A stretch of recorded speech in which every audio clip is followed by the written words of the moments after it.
Mr. Sticks, kind of a two-part question here.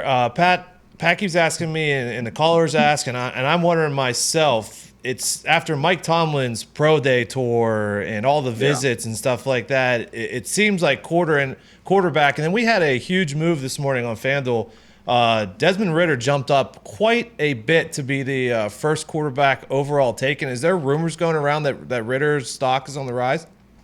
Yeah, he's crushed the post-draft stuff. So, you go to the Senior Bowl, then you've got the combine, then you've got pro days, then you got visits. And everybody that I've talked to, starting with the Senior Bowl, that everybody was around him, say this dude is incredibly smart. He's incredibly mature. Coaches fall in love with him because he's got a great memory to be able to show you recall, which over the years, that's kind of been a really important thing. When you get guys that have excellent recall, it's a good sign. So he's got that going for him. And then you go out there and you rip off a low 4.5 time or whatever he ran in the 40. He was flying. So you've got somebody that's got a little bit of size. He's got some athleticism.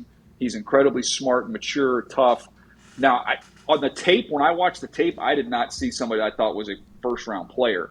But I think you're starting to see teams falling in love with the dude and saying, okay, he's going to put in the work. He's got the talent. We can kind of put all that together, be a little bit patient, and it'll pay off for us. But he's crushed the postseason stuff more than any other quarterback. He led Cincinnati to the college football playoffs. I mean, he's a dog. He's a dog, right? Yeah. This guy is an absolute dog. Not that Fickle isn't and the rest of the team sauce and everybody isn't, but you're the quarterback of Cincinnati and make it to the college football playoff, like historic thing.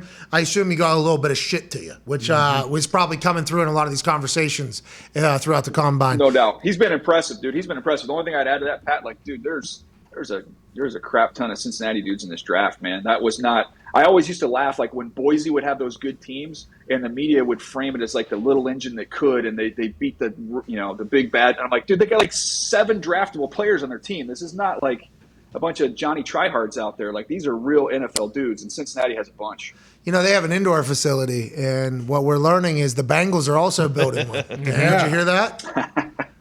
That's big news, man. It's a little cold out there in Cincinnati. Isn't it? I mean, that's insane. They haven't had an indoor practice facility this entire time make it to the Super Bowl. The last 16 quarterbacks that made their debut in the Super Bowl and lost, CBS had this stat yesterday, never made it back again. Joey Burrow is just different, though, it feels like. Doesn't it feel like Joe Burrow I'm not betting against that dude. How do you find out about if a person has that or not in the draft process? Because I feel like you said recall is a big deal. Concur. Yeah. Completely agree. Got to have a big brain to be a quarterback in the NFL. But also, how do you know the person's fucking Joey Burrow? How do you know, I feel like Josh Allen has this in him. I feel like, Patrick Mahomes, obviously. All the guys that have it. There's that it factor. How do you find that out? Baker Mayfield, too, though, Daniel. That's another thing. Daniel, I feel like Baker Mayfield kind of has that it factor as well, and it's jury's still out, I guess, how his career goes.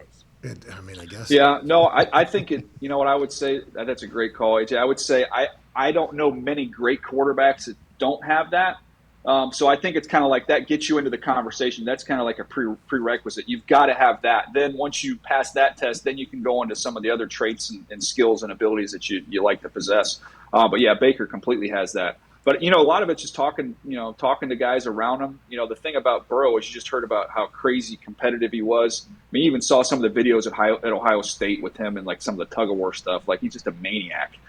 You find out how he competed in other sports. Everything I heard about him came back that way. And it's not just quarterbacks. I remember when Nick Chubb was coming out, they had Nick Chubb and Sony Michel out of Georgia that year. And the coaches just raved about Nick Chubb, about this guy's a psycho competitor. You just buy that. So then that one I was, okay, I'm a little low on Nick Chubb in hindsight. Then we have Javonte Williams last year from North Carolina. And I'm hearing all this stuff about him. And I'm oh my God, this is Nick Chubb 2.0. They're the same guy. So then you buy in on that. And then sure enough, he ends up being a stud. So there's sometimes you start hearing the same things about these great players in the past. You start hearing about some of these guys, and it gives you a little more courage to jump on them.